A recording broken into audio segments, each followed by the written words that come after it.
WFUV.org.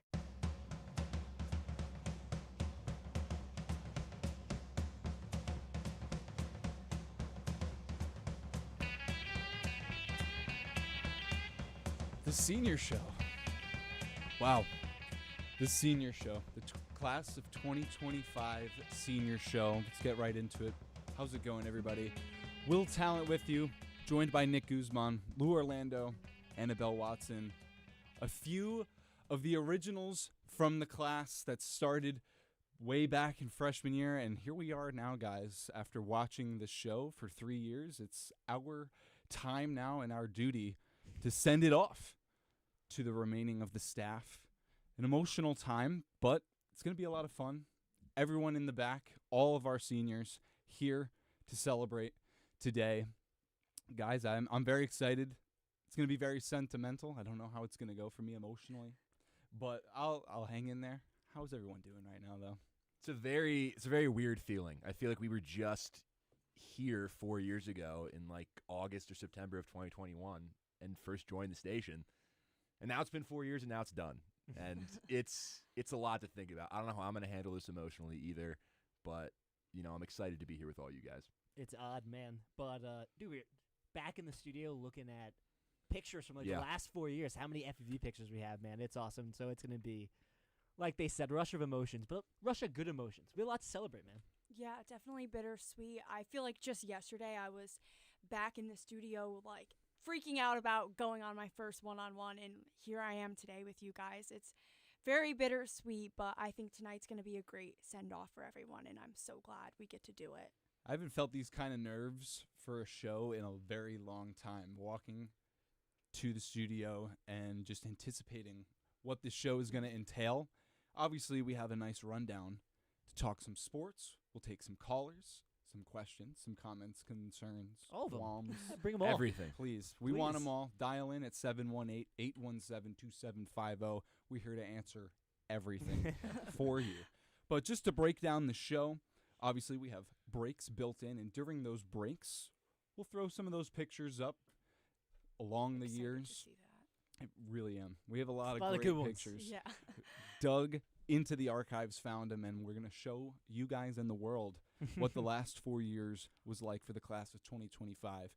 But for the show, the first segment is going to be Eastern Conference basketball, NBA playoffs, Knicks Celtics. Celtics win today in dominating fashion. Series 2-1 Knicks.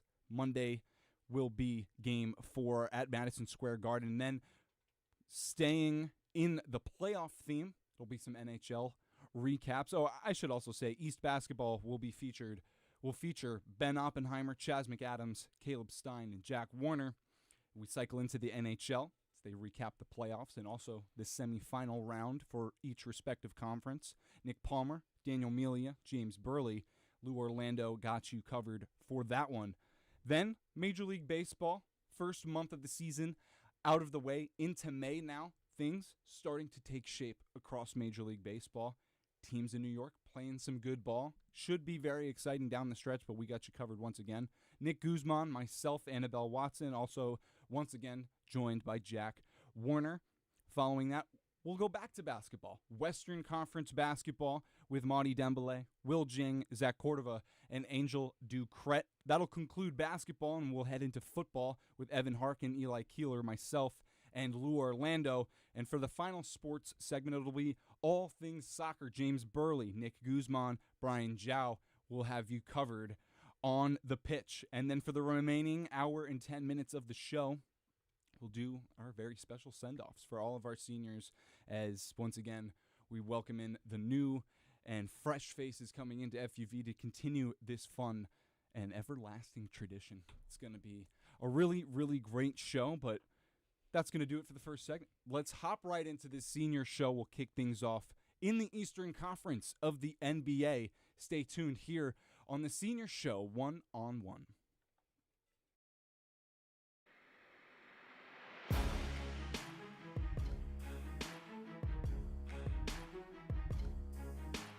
I'm Chaz McAdams. And I'm Ben Oppenheimer. And we are two of your hosts for On the Hill, the flagship podcast of Fordham Athletics. We'll be talking about everything from football at Moglia Stadium To hoops at the historic Rose Hill Gym. discussing the ins and outs of all Ram athletes, teams, and big games. If you want to be part of the Ramily, then listen to On the Hill from WFUV Sports.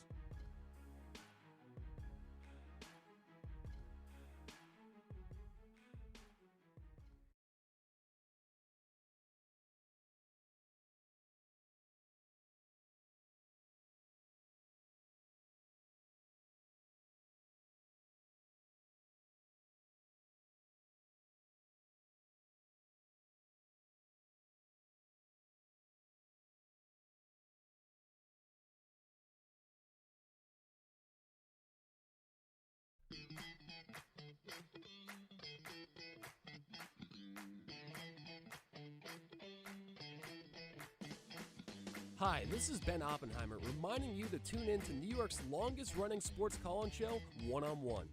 Catch One on One live on the WFUV Sports YouTube channel every Saturday from 11 a.m. to 2 p.m.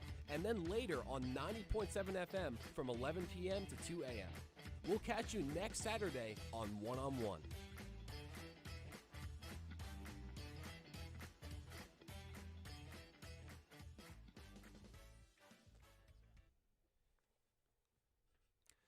All right, welcome back to the Senior Show on WFUV. And this is basically the first segment. I'm here with Chaz McAdams, Jack Warner, Khalib Stein. Well, really Caleb Stein, but they call him Khalib. They call Right? me Khalib, don't they? Apparently. A lot of them do. Yeah, Khalib with a K. That's how you say it, right? Yeah, go ahead. No? That's fine. Okay. We'll go But with that. I got to do it, Ben. I got to do it. I got to do it, man. we're getting Oh. right at you. You're aiming for the jugular, Jack. I mean, this entire segment's going to be on the jugular. Yeah, and you're You're wearing three a versus boss one for a I reason, forget bro. you're No, wearing a no, no, boss no, no, chain. no, no, no. Like, welcome to the torture chamber. You know All what I right. mean? I'm Interrogation. saying to you, All right. because we took one Series game in your back on, place, baby. and now you don't know what to do.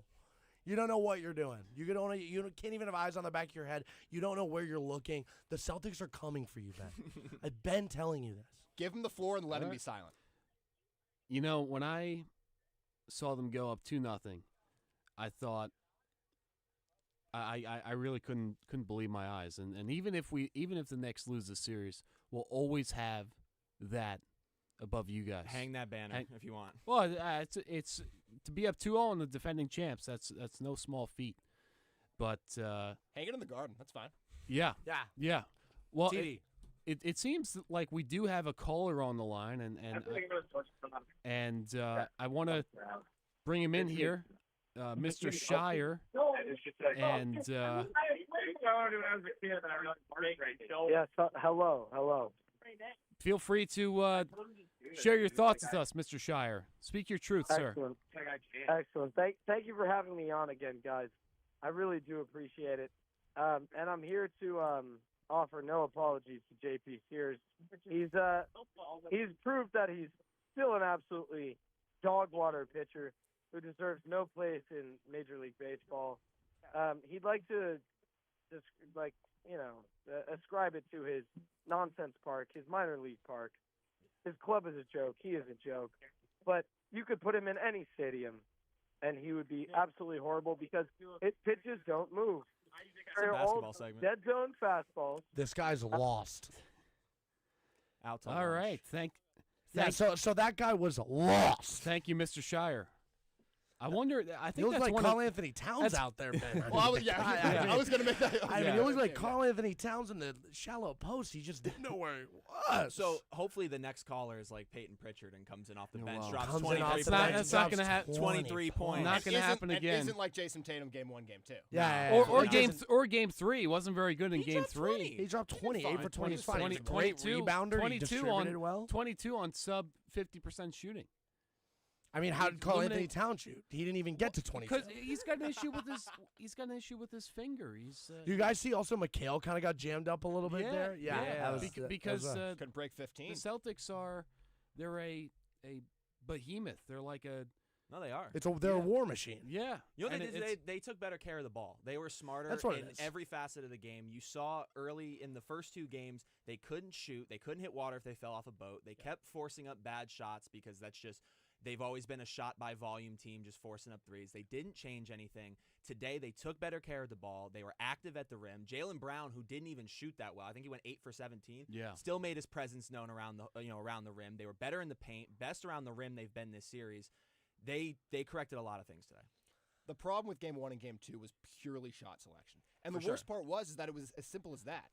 So we have a question from a Fordham basketball alum, a guy that's near dear to my heart, out of Schuylkill Haven, Pennsylvania, Albie Evans.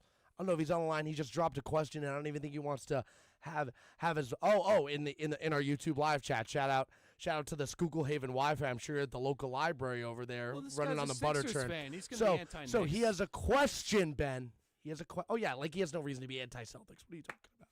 That's true. Should the Celtics play Baylor Shireman? And there is an argument to be said because Jordan Walsh, who Fordham for Albie Evans played against over there at Arkansas, and Baylor Shireman were getting first quarter minutes in the regular season, and that's what the issue seemed to be in those first two games, is that the Celtics just didn't play how they normally did during the regular season.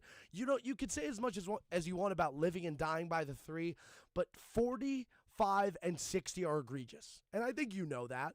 And they kind of try to amp up their own style and amp up the way they played. But there's something to be said for when you go up 20, you go into contain mode. You take care of the basketball. You chew a little bit of clock. Everyone knows that button in NCAA 25. You hit that shoot clock button and you're good. I think there's something to be said that the Celtics realized the adjustments they needed to make and made them coming into Game 3. What it boiled down for me was, do you trust Joe Mazzulla to coach your basketball team? Because there were some questionable decisions. He's an evil person, by the way. He is a diabolical. Dude, he's a you. You got to tap into your darkness, actually, is what he said after the game. You got to do it. I think you've texted me, tap into my darkness when I poured the wrong cereal in the morning one time. Like, Joe Mazzulla is you, and the second you realize that is the second you're going to convert to a Celtics fan. That's what this has all been about. But what if Tom Thibodeau is you, and once you realize that, that's a moment you How is Tom convert into a Thibodeau Knicks me? fan. Do you see this thick head of hair? Well, I'm not talking about Look at my appearance. luscious locks. I wasn't commenting on your obviously very thick and luscious, good looking head of hair. I'm talking. We're on about, radio. We got to describe it more. Yeah. It's a visual medium here. You're right. I'm talking about, in fact, both from New England. True. Both. I mean, you're from the Cape. He was from Connecticut. Yes. But when you look at his origin story, he got that championship pedigree in Boston. It makes me throw up inside my mouth to say it. He was the defense. He was the motor of that championship team. So why not become a Knicks, especially after beat reporting for the Knicks, going to school in New York City? I've always said this, and I'll get more into it obviously as this segment goes, and we probably got to move on to some more games, some actual ball talk. But I can never, and I'll maybe speak for the panel here. Yeah, I can't imagine myself not being a Boston sports fan. It's pretty in the great. blood. Shout out my dad for giving me that life. Shout out my dad. Shout out your dad for liking my tweets sometimes. He does. Yeah. I think we have a call. I'm being told we have a caller for me. Yes. Caller. Hello? Yes, we do have a caller, Ollie, or as in Oliver, I guess Ollie for short. Hello? Welcome to the show. Yeah, how you doing, guys? Oh, good. How are you? Hey, my name's Ollie, short for Oliver Closeoff. I'm from Boston, and big question for Chaz: how does this win impact Tatum's aura after a lackluster first couple 3 games? Absolutely. I'd love to answer that question, Mr. Closeoff. Thanks. I'm very, very interested in how I hate that narrative. Yeah, you should definitely hang up on this guy and don't let him hear the rest of this. I'm very interested in that kind of conversation that they always say about Jason Tatum. How I don't understand that. It's a conversation the Colin Coward thing too. I really don't understand that. I don't get it. And I think the thing with this Celtics team is that there's so much quality across the board that people get distracted with aura conversations, and it's just not necessary. If you talk about aura, you talk about the 2024 Boston Celtics, who dominated from beginning to end, got that championship, and they're on the way to do it again. I think that the Celtics take this in 6. I don't think it'll go 7. Yep. I think you think the they Celtics win are 4 fine. straight? I do. Have you guys ever seen Avengers: Age of Ultron? No. Yes. And Really? Iron Man, Yeah, you got to get cultured, Jack. Iron Man has a special Hulkbuster suit. You know what the Knicks have been built to do? They've been built to be the Boston Buster. And in those first 2 games, now I can't talk today, but those first 2 games, that is what this team was designed to do when they were constructed by Leon Rose, and they would have done, in my view, last year if Julius Randle was not assaulted by that player who shall not be named on the Miami Heat. And right now you're facing the best team that you've ever faced in these past 2 years or so is this New York Knicks team. That's the last thing I'll say about this series. Yeah, I mean, I think it's going to be a series. I think it'll go to 6 no matter what, maybe even 7. But again, the Celtics just showed up, and they hadn't shown up in the last 2 games. But yeah, we got to move to the other games going on in the Eastern Conference. Yeah. How do we feel about those, gentlemen? All open the floor to Jack Warner. I mean, Donovan Mitchell continuing to put the Cavaliers on his back, 40-point playoff game at a time. 48 points in Game 2 when they didn't even win the game. Comes back around, drops 43 yesterday. I mean, he's really the heart and soul of the team right now. I haven't seen that much else to be faithful in, but if they're still winning games just on account of him showing up, this is going to be a series as long as he allows it to be. Yeah, I think the whole thing with the Cavs right now and Mitchell is a double-edged sword, right? There's such an over-reliance on him, but he'll give you a 40-piece no problem. Right. And I think one of those things has to break where either, he'll give you a 45-piece, Cavs take this in 6 or 7, or you're looking at one guy to carry the team on your back, and that's an issue in the playoffs. No, it's a big issue. Guys, we have a caller, another one. We're going to be saying that a lot tonight. We've got Brendan Shorey on the line. Brendan, speak it from the soul, sir. Yes, sir. I have a question that really for you, Benjamin Oppenheimer, actually. Oh, put me on the spot here. Okay. Yeah, I am. You said the Knicks are a Celtics buster. And listen, I'm not a fan of you. Perfect. But the Knicks were winless against the Celtics in the regular season. They actually stole 2 from this series. Well, it was one overtime loss. One of them was overtime loss. Oh, an overtime loss counts as a win now. I just realized. Is an overtime loss like an award-worthy thing? Like, why do you think the Celtics are actually good enough to, beat the Celtics 2 more times? Why do you think the Knicks are good enough, I think is what he meant to say. Why do you think the Knicks are good enough to beat the Celtics 2 more times? Because when it's time to be clutch, clock's ticking up. The captain shows up. Yeah. And this team, I believe, is going to play a full 48 minutes. We haven't seen the best of this Knicks team. I'll say that right now. In the Game 1 and Game 2, you only saw 12 minutes of good Knicks basketball. That's going to change, and that's something Celtics fans also have to be prepared for, is they're not going to let those guys drive to the rim like they did today. So prepare for some adjustments. And Brendan, you should be on my side. You're a Mavericks fan. You lost to Boston. Now you're siding with Boston? It's like you have it's like an abusive relationship almost. Yeesh. All right. That's a step and a half a little too far, but jeez, I guess it is. I think we got to dump that call. I think we got to make a quick transition. It is the nighttime into the audience, next guy. I think we have Matt Zona here on the line. Hello? Hello? Yes, hi guys. Second time, long time here. First, want to thank Chaz and all you guys for all your service. You guys are unbelievable. Thank you, Matt. I appreciate you always. You have a really nice voice for radio. Yeah, your athleticism, your body is known unbelievable. What you can do athletically is unbelievable to me. I appreciate that. Thank you. Yeah, it's something. But I want to call in. I have a question for all the Boston guys. I want to ask how it affects Boston's legacy. Your third baseman you paid $314 million refuses to play in their position. All right. Wrong segment. Simple wrong segment. Wrong segment.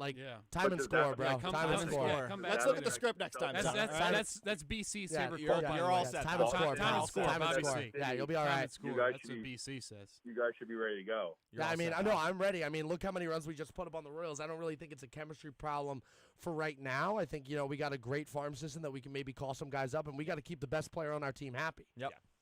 But I think the other part of it, like we have Ben Rice and the Yankees willing to play any position, like next man up, New York or nowhere, and then Boston. Yeah, and where like was he raised? In a great state of Massachusetts, you know what I mean? So there's something to be said about maybe there's something in the water about guys being willing to do their part. And dirty water. If hashtag dirty water. And if Rafael Devers isn't willing to do that, Matt, if Devers isn't willing to do that, that's fine, because comes June 14th, and I know you're going to be in that game like the bleacher creature you are. He is going to hit a nuclear-charged baseball so hard it is going to go from the Bronx, take the D train down to Brooklyn, maybe even hop on the 7 and go into Queens where they can figure out how to hit some home runs because, wow, I think they're going to start fizzling out. You're going to think Garrett Cole was pitching. That's how far it's going to go. It'd be a pretty far home run if he hits it. At Fenway. So if he hits it all the way to Brooklyn, that'd be a really far home run. Matt, thank you so much. Thank you so much for calling in. We got to dump.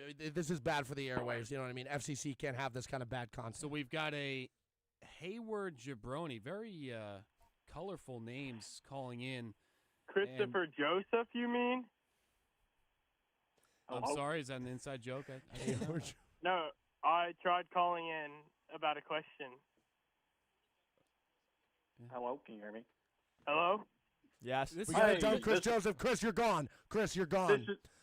We got to go to Hayward Jabroni. Chris, you're gone. You're gone. Dump him. He's done.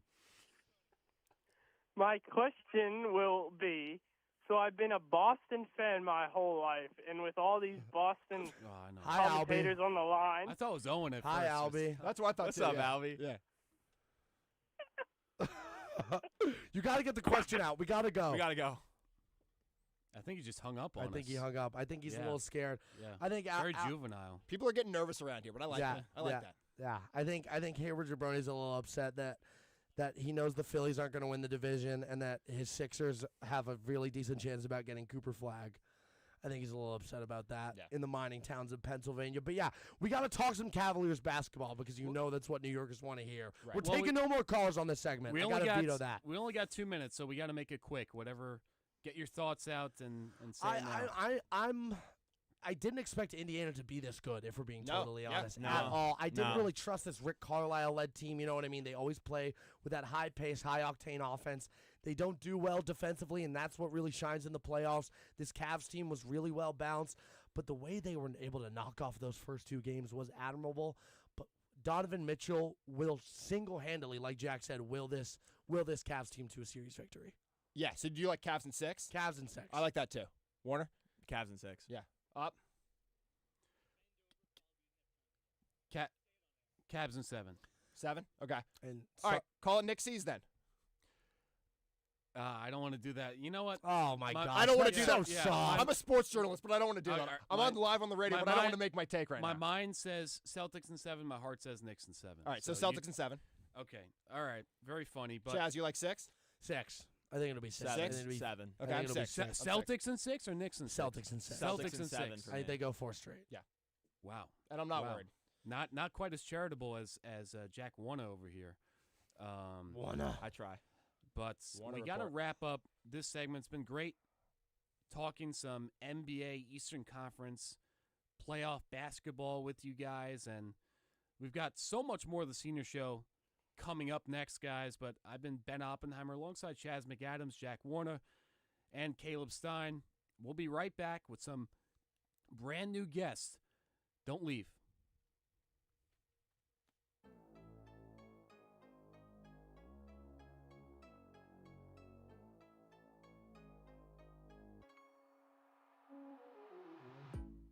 Hey, this is Chris Carino, Fordham and WFUV class of 1992. WFUV is your home for all things Fordham athletics, with live coverage of Fordham football, Fordham men's and women's basketball, in addition to our Saturday show, One on One. Stay right here on 90.7 FM for all things WFUV sports.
Hey guys, what's up?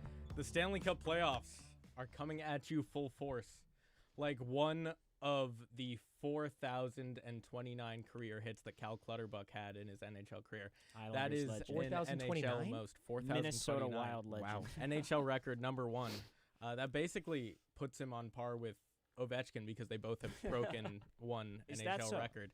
They're the same player to me.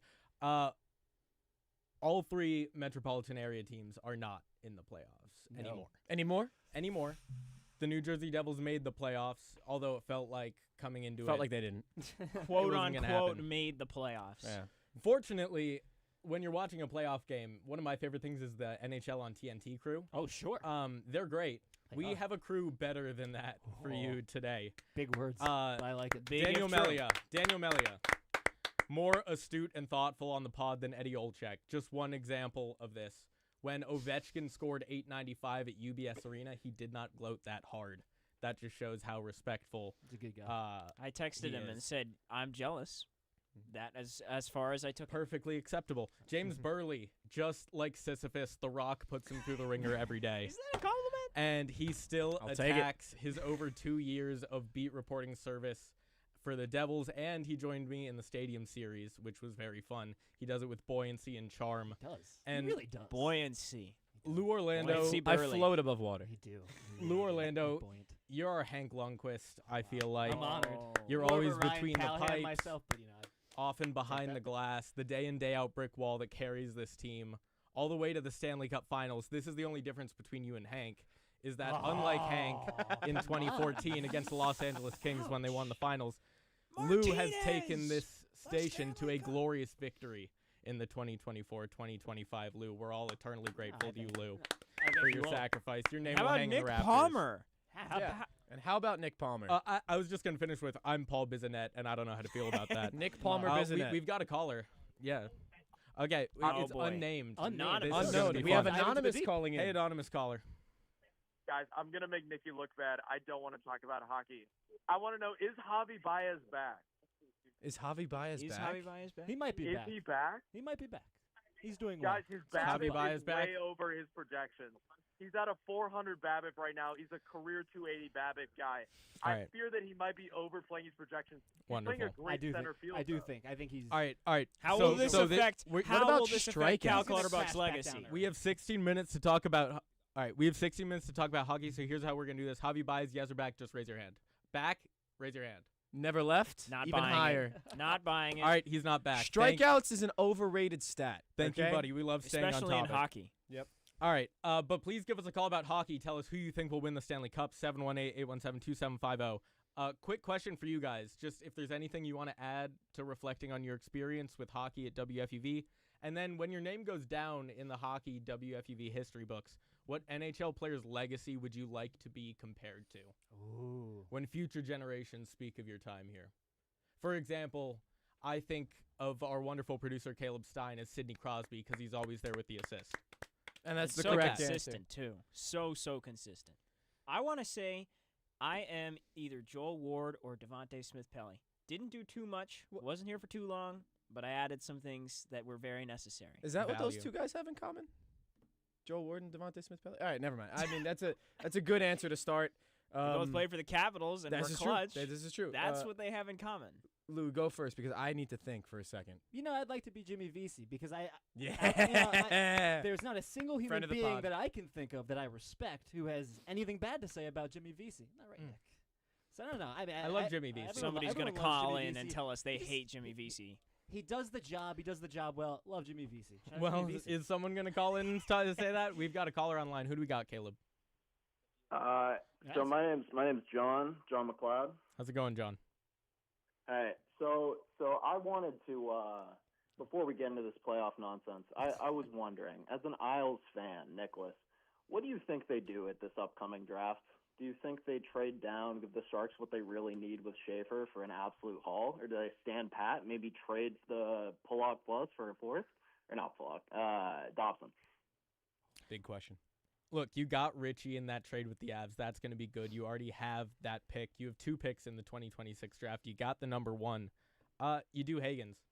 Get the local kid from Long Island. And I think you're in a great spot there. James, drafting a kid from Long Island for the Islanders has never gone wrong. it totally makes sense. And if you want to trade down and say, like, San Jose, we're going to pick Misa unless you balk, I don't know how that's going to work. James, who is your NHL comparison? I'm going to go for a fun one here. And it's a current player, one on my favorite team. I'm going to go for a one Dawson Mercer. Ooh. Because in his 4th year, he's not missed a single career game. 82 games, 82 games, 82 games, 82 games. He's a legend in that regard, an Iron Man in his own right, in the making. And when he burst onto the scene, like I myself might have done when I was a freshman at the station, there was a lot of really like there was a lot of this guy's got potential, right? And that's what that they're saying about you, James. That guy Dawson Mercer Buoyant Burley was so almost a Calder nominee, almost. Like I was almost recognized as one of the more important freshmen at the station at the time. And in those 3 years, I've slowly I've been there, I've been to every game, I've been around, but I've slowly lost that. That respect that Dawson Mercer is slowly losing. Yeah. So I think that's a perfect comparison for me in terms that I do the job, I'm there, but are people still bragging about me? I don't know. But I think that's a good way to segue into yours next. I was hoping you'd say Merrick. Sidlitsky. What a good I was one hoping that you'd would've say been. Rick DiPietro. These are some great names we're throwing out here. The Islanders goalie right here might go for Ricky D. No, I would like to think of myself as Dustin Brown. Captain America. 2 cups, 2 years as a WFUV beat reporter. Rangers killer. Look, am I showing up on the score sheet every day? No, but I'm clutch and I find a way. I can score shorthanded against Canucks, who are only speaking in French to Patrick Waugh in his first game, and sneak a question in there. Wait on the sidelines at Yankee Stadium for 3 hours to talk to a guy who's getting DFA'd the next week. But Classic Dustin Brown. Hey, Dustin Brown can lay a big hit, man. He, talking to Leon Draisaitl was cool. Kevin Fiala. Can Dustin Brown speak Spanish to members of the New York Yankees, though? No, but noted Spanish a bunch minor, of people Nick say Palmer. he sounds like he's from Spain because he has a lisp because of all the teeth he's missing. Perfecto way. So okay, bien. That's how I think of myself. Let's talk about the playoffs because we have a limited amount of time here. Current games that happened today. Why don't you tell us happened briefly with Washington today? They got smoked. That's what happened. Yeah. Frederick Anderson, we talked about this actually. James and I were talking about it in the back. He is a playoff performer. Obviously, the elephant in the room here is Hellebuck, who is not. And we've seen so many different goalies step up in the playoffs. Maybe it's just once, like Braden Holtby. Good time. Legend. Maybe it's consistently, like Corey Crawford. Frederick Anderson, I'm not saying he's Corey Crawford, but he's more in that second category, and he stonewalled the Capitals today. 21 saves, no goals allowed. He was tremendous. The other thing that I was really interested in was how many different Hurricanes got on the score sheet. This is not a team that has a ton of top-line talent in terms of proven playoff performance. I'd say, Svechnikov is the guy you look at, and he did get on the score sheet today.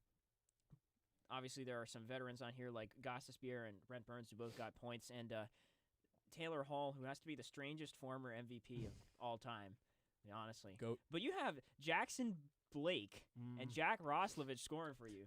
This is good news for the Hurricanes. And if they can get if they can get scoring out of their kind of depth like that, I think that they not only can win this series, but which I picked them 2-6 over my Capitals, unfortunately, but they can go out of the conference. They got a heck of a road to get there, though. I think Toronto is playing some really good hockey right now. We'll get into Toronto just right now. Your other scoring update, 4 minutes left. Vegas leads Edmonton 3-2. Not over with those guys, though. Not over with 6 those guys. comeback wins in a row. You never know.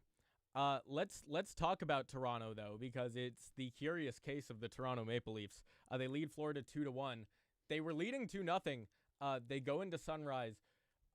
Big AJ and Big Justice are there banging the drum and lead Florida to their first victory. Costco guys would never.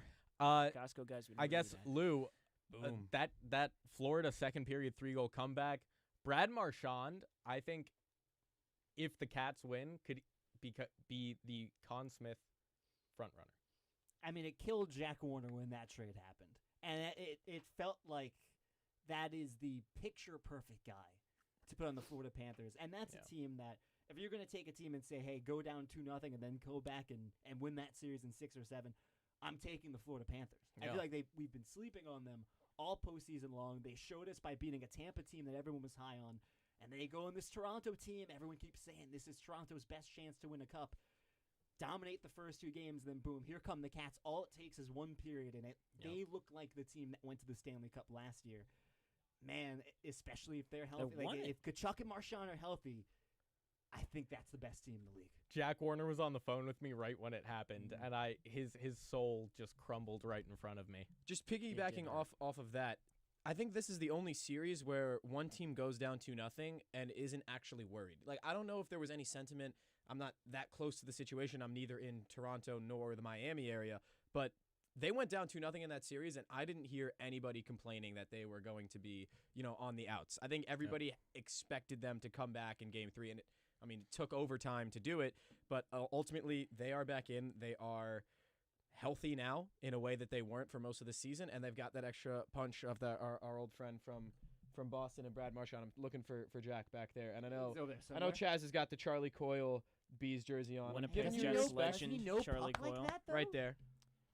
Charlie Coyle. Here's the thing, though. He's nodding. Yes. Here's the thing, though, James. They were. If you look at this from the other side, obviously, Florida wins that game.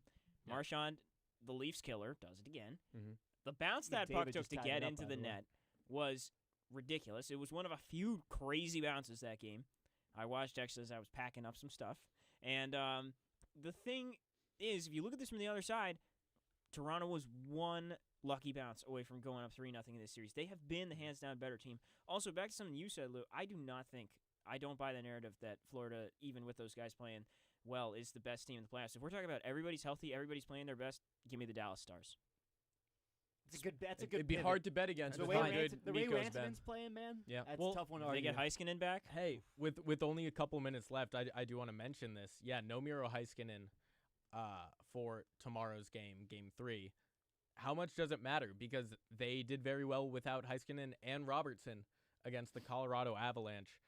Connor Hellebuck, also, James, I'm going to toss this to you. He was not Connor Hellebuck for the first part of the playoffs, and then all of a sudden, he turns it on. Shutties.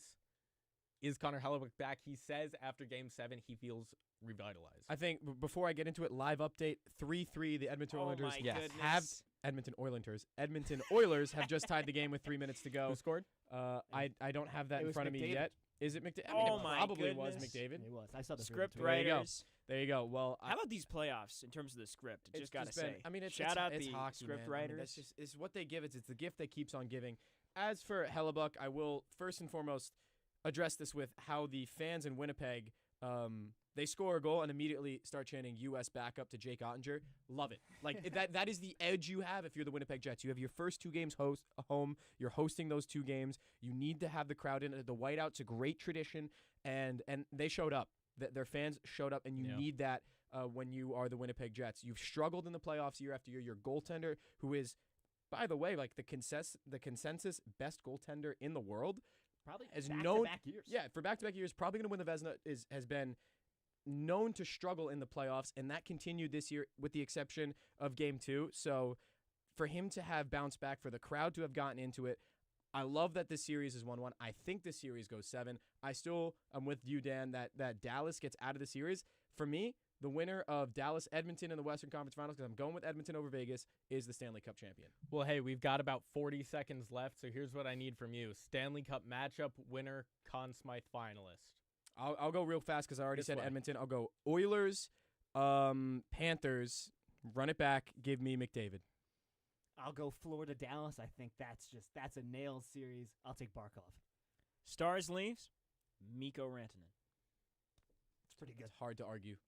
He's been ridiculous. Give me Florida, Dallas, Brad Marchand. Wow.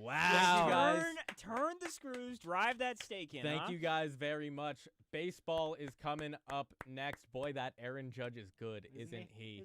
Let's go Dodgers. Thank you guys. Shout out Nick Palmer, by the way. Shout out Nick Palmer. Thank you. Shout out Please Nick stick Palmer. around. We'll see you guys after the break.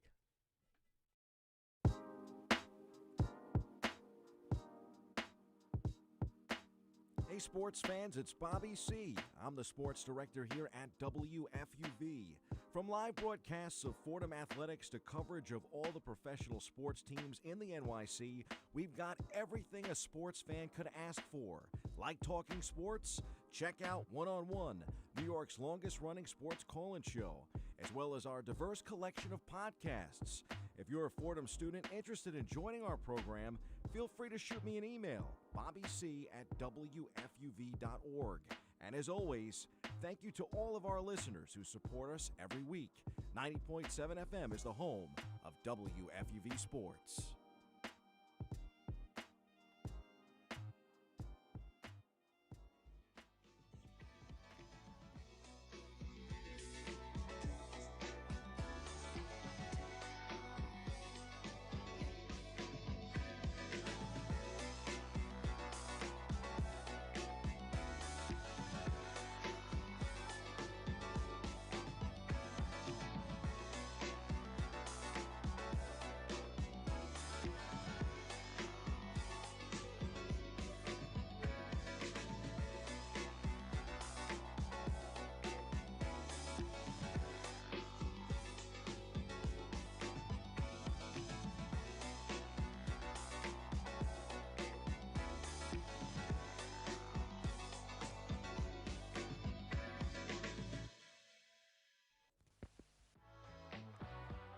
Welcome back to this very special edition of One-on-One, New York's longest-running sports call-in show. This is Nick Guzman here, alongside Will Talent, Jack Warner, and Annabelle Watson.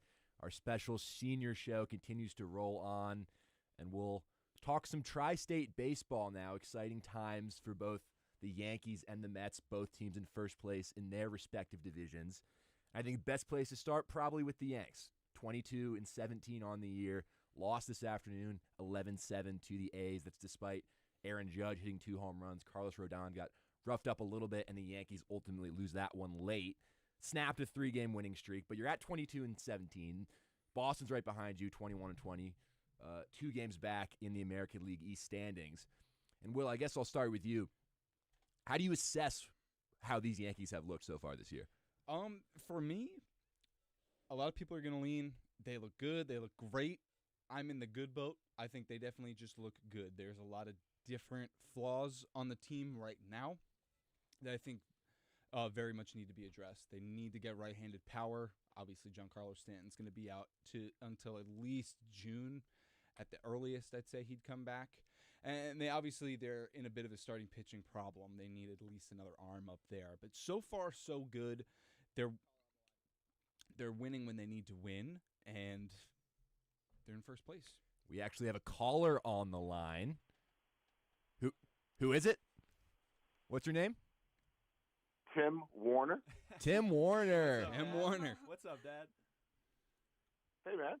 How you doing? How we doing? Do you have any takes to get off about the Yankees real quick? That's what we're talking about first. I'm sure it's nothing nice or polite. I try very hard not to talk about the Yankees. I guess that's where I get it from. I had a quick question. I wanted to barge into your Yankee conversation and talk a little about maybe Rafael Devers. Oh, let's do it. Let's do it. I hear Layla saying hi, too. All I really want to know is what does everybody think about it? I mean, I think about Miguel Cabrera. I think about Pete Rose. I think about some of the greatest players in the game that have just done whatever it needed to be done to win. And we got this guy that's sitting here on my favorite team, and he's really not playing along.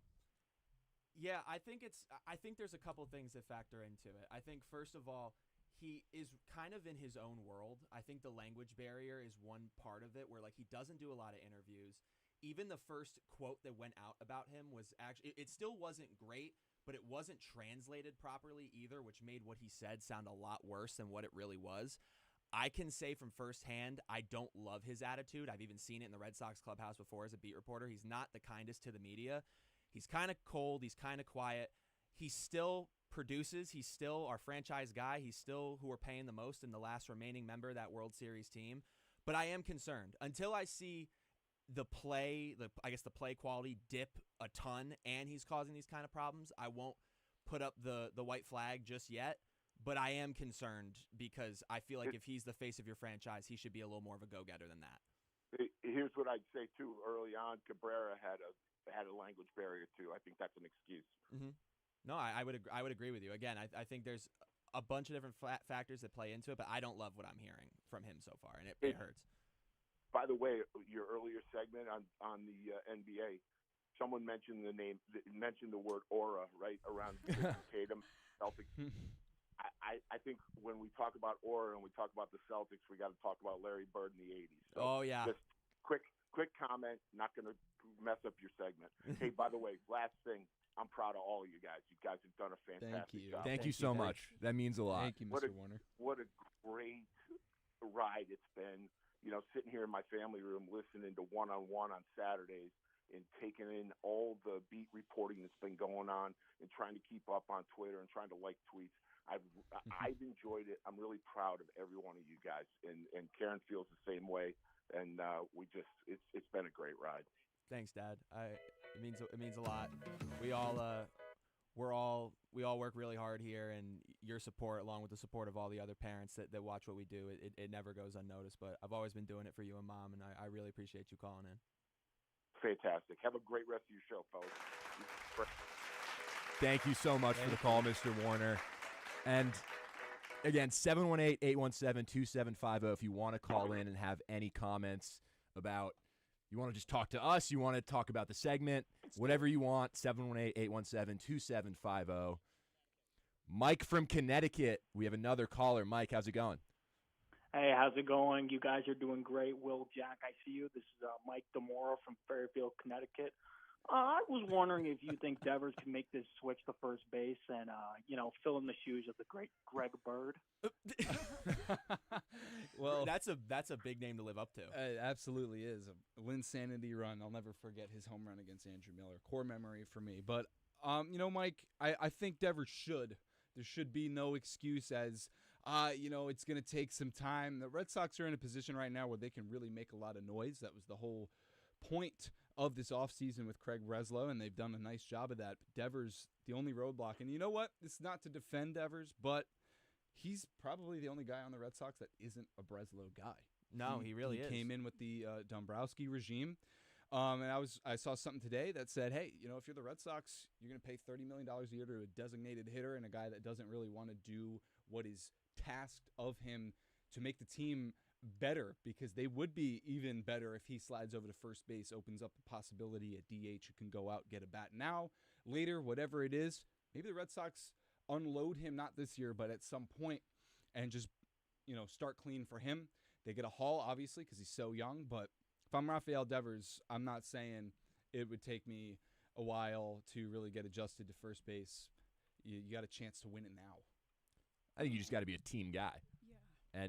And be willing to make that sacrifice. But it's not really clear if Rafael Devers is going to be willing to do that. Yeah, I mean, if I'm a Red Sox fan, as Mr. Warner said, you want to see your guy, the guy who was on that World Series team, be willing to step up and say, okay, I'm going to go play first base. I don't really want to do it, but I'm going to do it for my team. And to have someone that you're paying $30 million to not want to go do that, it's very disappointing.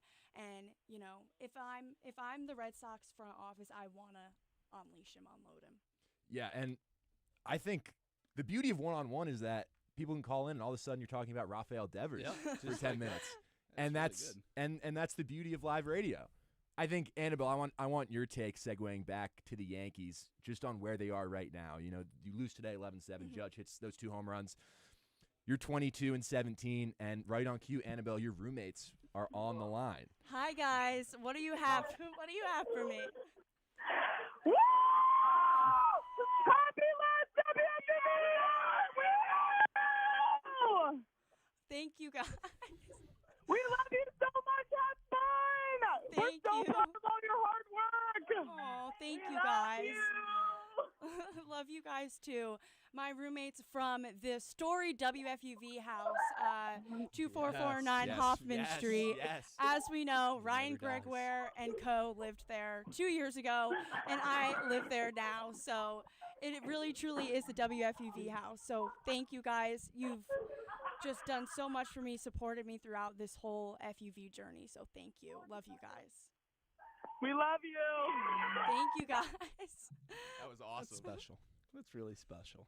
That's Yes, awesome. yeah. That's awesome. But by the way, my dad just texted me in all caps, probably referring to Pete Alonso, and referring to Rafael Devers, and said in all caps, trade him for Pete Alonso. So. Good bat to get. Good bat to get. Yeah, so Nick, going back to your previous question before my rowdy roommates, I would say for me, right now as a Yankees fan, the one thing I really want them to do is figure out the Devin Williams situation. It bothers me to no end because they're trusting in this guy.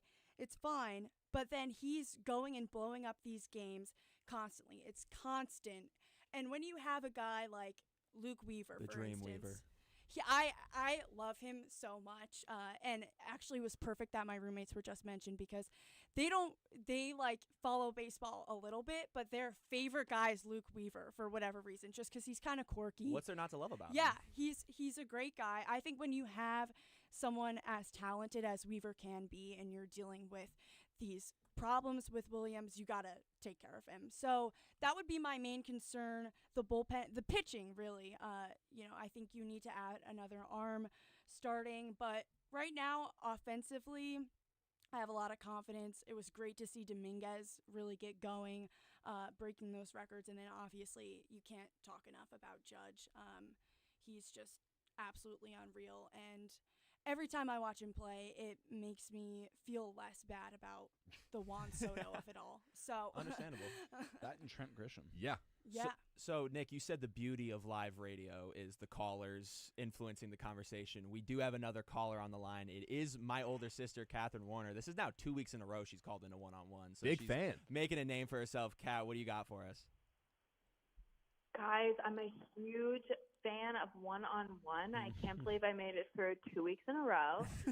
I just wanted to call in and let my sweet little brother, Jack Warner, know I am the biggest fan. I'm so proud of him. I can't believe that 4 years have flown by.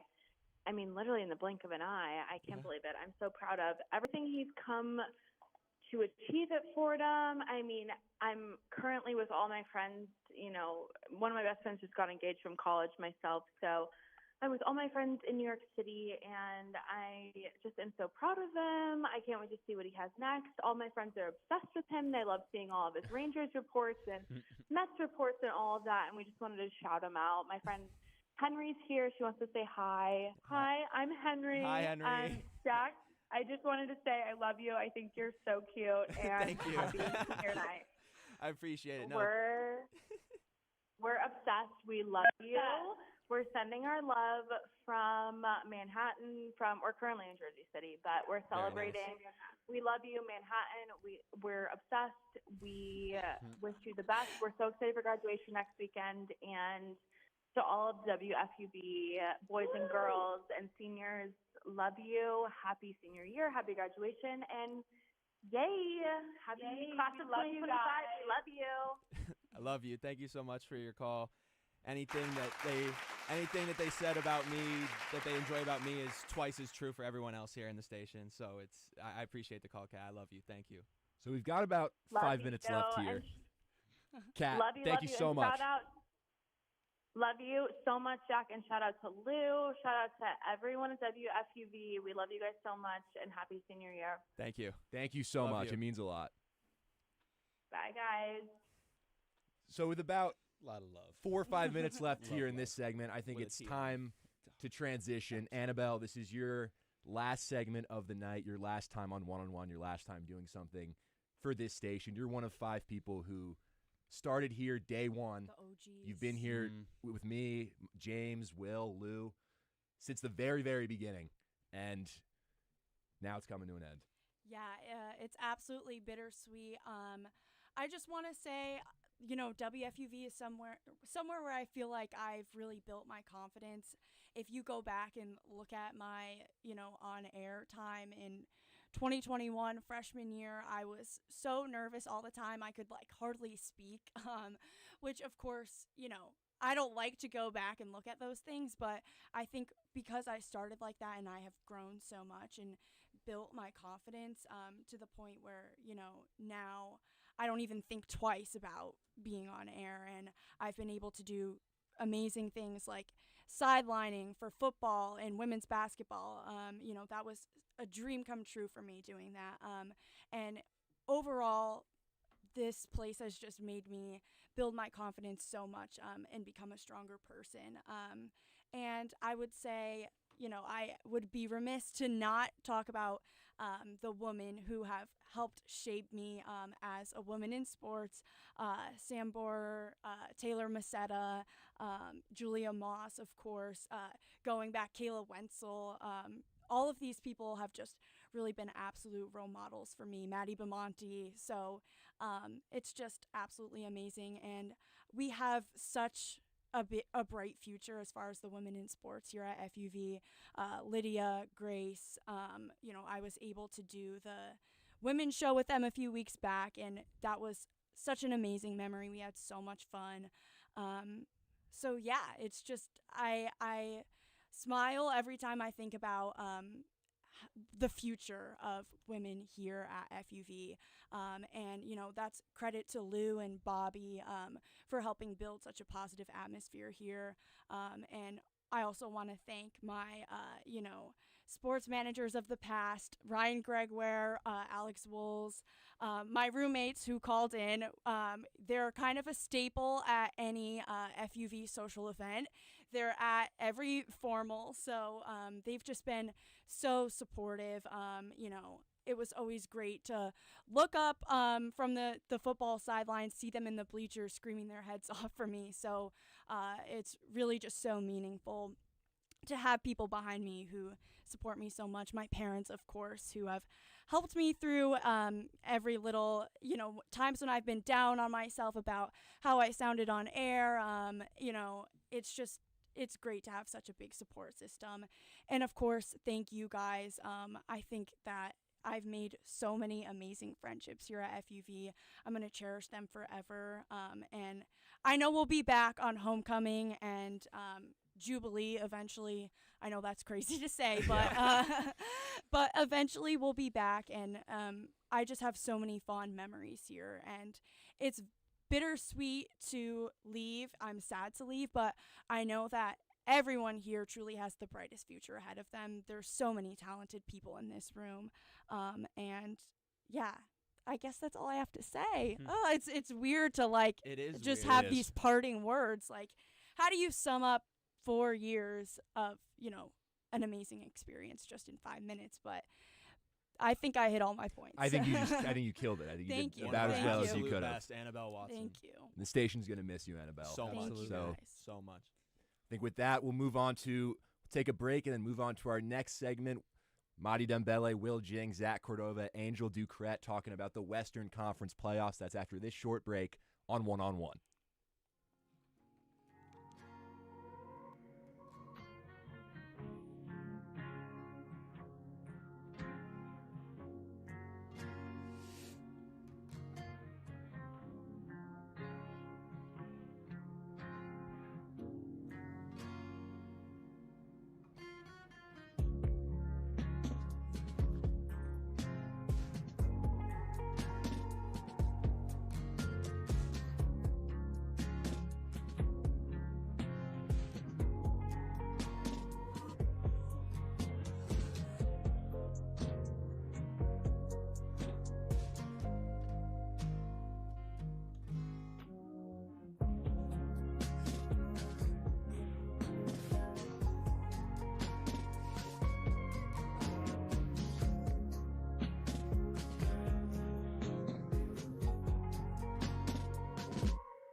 You're listening to WFUV, New York.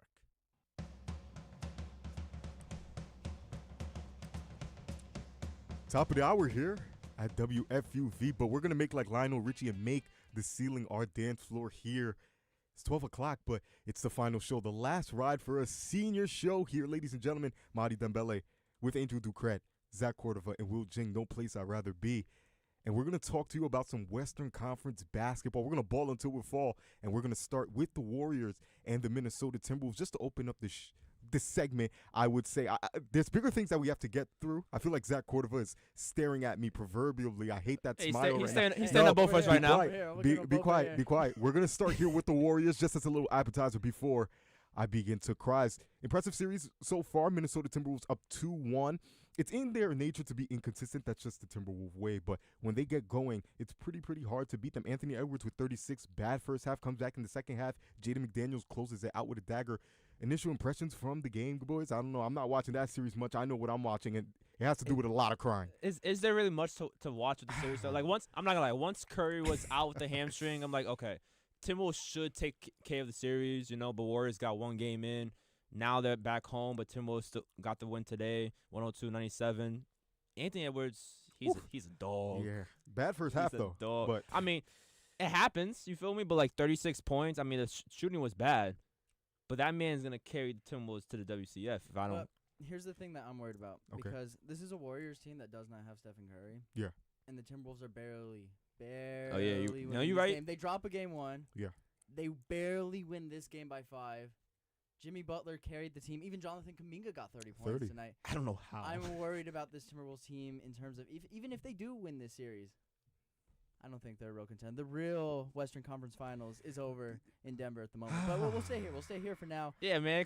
The Timberwolves better hope that Steph Curry doesn't come back soon. Because if he does, the Timberwolves don't win this series. I agree. I think the series outcome rests entirely on when Steph Curry comes back.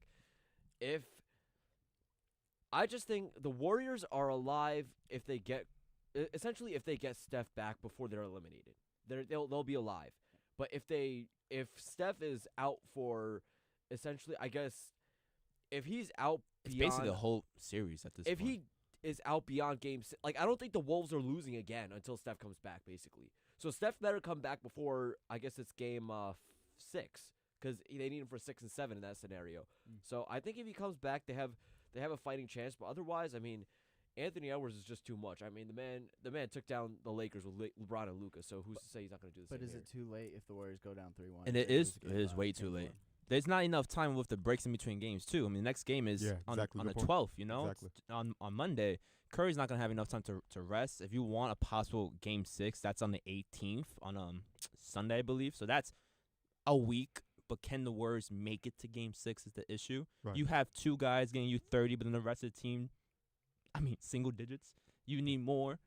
There's no one on the Warriors that can really replace Curry's production on offense as well besides Jimmy Butler. And to me, Butler can win you a game, but you also need your supporting cast. You need Buddy Hield to have the game 1s and 2s that he had, and maybe there's a fighting chance for this team. 718-817-2750. Call in. We need some friends now. It's our final show here, but if I'm going to wrap up on the Warriors and the Timberwolves, what I will say is this. If you're Golden State, you have to get one, right? I don't think that's a definite secret. You look at this Minnesota Timberwolves team, obviously the inconsistencies are there. That's just within their nature. But you look at that front court between Julius Randle, Naz Reid, Rudy Gobert, and then you look at the defenders they have on the wing, and Anthony Edwards is a legend killer. He takes those guys down. He has the personality, the charm, the charisma, and the poise to do so. This team is going to be able to face off at the very least against anybody who stands in their fray. They'll split, and it's going to be a tough series, whoever plays the Minnesota Timberwolves. Before we move on, I want to say I think the Warriors can come back down 3-1. Okay. Because you have Steph and Jimmy on never the same doubt team. the heart of a champion, you man. can't doubt those guys. Championship DNA. Steph Curry is the second best player at his position, maybe even the first, depending on if Magic or he's up there. Like, they have an element that you cannot plan for. And his name is Wardell Stephen Curry the second. So obviously, when you have that, it's gonna be hard to beat. It's gonna be fun. Don't sleep on the series, but I'm not getting any sleep. Because I'm not getting sleep either. You brought the jersey out today. It looks nice, brother. I love it. I love it. I love it. Zach, please stop smiling. It sucks because he's on the other side. I don't like you smiling right now. I'm gonna let you go. I'm gonna let you go. We're gonna go. Do you want to start this or I'll listen first. you want to go? All right, man. Yeah. We got to bring back those Adidas jerseys, by the way. Maybe they can help us on the court. Adidas is a better jersey designer than Nike, and Nike's a better shoe designer than Adidas. Let's just put that out there. I like that. Valid Clip that. Yeah, no, that's I like that. Can we agree that Chet Holmgren is very bad at basketball? Let's get to it, please. I would trade him for a bag of chips. On Jesus. You know what's crazy? Like if you only check the stat line with Chet, he had 18 and 16. Like that's a third option right there that can win you a game. But you look at he lost his 2 games, picture. Angel. Look at the whole Angel, exactly. we lost 2 games, Angel. That's what I'm saying. Look at the whole picture with that man, right? Game 1, you missed 2 free throws. Game 3, you can't defend the corner when you have Aaron Gordon, who's a 40% 2 feet in the lane, 2 feet in the lane, guarding no one. Aaron Gordon's on the corner by himself. Like Jokic isn't even there. Like, what are you doing? Game 1, you blow back-to-back free throws. You get caught in transition because you just missed the 2 free throws. Aaron Gordon again. We're gonna be talking about PJ Washington and Aaron Gordon as Thunder fans. Can we not? As guys who just kill us all the time. I keep saying this. Please go. Because go ahead. Don't say please go. Don't say please go. We're at a point now. Okay. Where the talk before was, if the Martians have the death beam point at Earth, fate of the universe on the line. It was. Show me those people. Show me those people. But now we got to argue about Aaron Gordon. 3 big time shots. I mean, it's countless at this point, but 2 buzzer beaters at this point, 2 game winning shots. Aaron Gordon has been.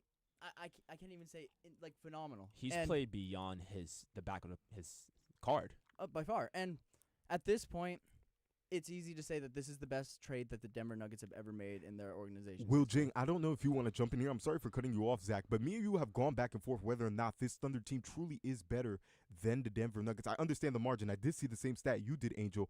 When the Denver Nuggets win against this Thunder team, it's a 5-point margin, right? It's always a close battle. Always. But when the Thunder beat the Nuggets, it's 23 points, right? You saw in game 2. I saw in game 2. But this Denver Nuggets team is the same team that won a championship, even by name value, and those names looking like Gucci and Louis Vuitton right now because Aaron Gordon and Michael Porter Jr. 16 threes. Like, this is a championship team. And injured Michael Porter Jr. And injured Michael Porter Jr. Left shoulder, he can still shoot the right. So is it like the Thunder's team really better than the Nuggets? I don't know. Yes, because look, let's compare it to an earlier topic on the show, Celtics and Knicks. Okay. The Celtics blew the Knicks out in 1 game. The Knicks scraped by in 2. Right. Yeah. Same thing here. The Nuggets are basically playing the Knicks role. Who's the better team on the East? The Celtics or the Knicks? Be honest. Oh, Celtics. Sure. Yeah. Okay. So who's the better team here? Yes. Listen, Thunder are the better team on paper. But you see the product on the court, right? I mean, Jokic and Shea, game 3, both had terrible games, mind you. Those are the 2 MVP candidates, because that boy Jalen Williams came to play. Exactly. And that's what this series is going to be about. Is we have the 2 MVP frontrunners in the league, which, by the way, you both Shea boys here. Can I get an admission of who the best player in the world is right now? You know what? I just want to hear. No, I'm not a Shea boy. Shea's the favorite. I'm a Dub guy. Shea's the best player on my favorite team. Shea's my guy. Jokic is the best player on planet Earth. Is it right? Yeah. Right. He's the best player on planet Earth. I've said this to you. I've said this to you. This has never been a debate. We settled this. I've been on many picking pods this year about this fight. Jokic is the best player in the world. You got it, brother. I can say it on the last show that Jokic should be the MVP, okay? That does not mean OKC should not be in the WCF. I'll give you the one credit as a if we're keeping if we really want to keep it jiggy, we should be up 3-0. I mean, we should be up 3-0. Really? Yeah. You should be, but you're not. We're not. No, you're right. Listen, you're right. There's so many shoulda, coulda, woulda. Shoulda, woulda, coulda. Yeah. But at the end of the day, we're down 2-1. Game tomorrow. It's a must-win for OKC. Listen, Denver, I don't think so. Denver, You don't think OKC, it's a must-win for Oklahoma City? OKC is not capable of coming back 3-1. I'm saying that as a fan. And Denver will get 3 chances to close. This is the best defensive team in the league. We are the best defensive team in the league. You have Jokic on the other side. If you're going to have Aaron Gordon consistently shooting how he does, if you're going to have Jamal Murray consistently getting shots like he is, if you're going to have Michael Porter Jr. have a game like he did last game. Exactly. I mean, all 4 guys I just mentioned had 20-plus points in that game. Even when Jokic had his worst game of the Russell playoffs. Westbrook. Exactly. Russell Westbrook is a former league MVP who's rejuvenated his career looks like he's our best bench player, and I love seeing it. Trust me. I wish this series he can just suck. But when I look at Denver, if we're down 3-1 to Denver, yeah, it's tough. I'm not saying that we can't win the next game, make it 3-2. But then you go back to Denver for Game 6. I have no confidence in that game. Okay, but the Nuggets are playing 8 guys, and yes. only 7 of them have played over 3 minutes.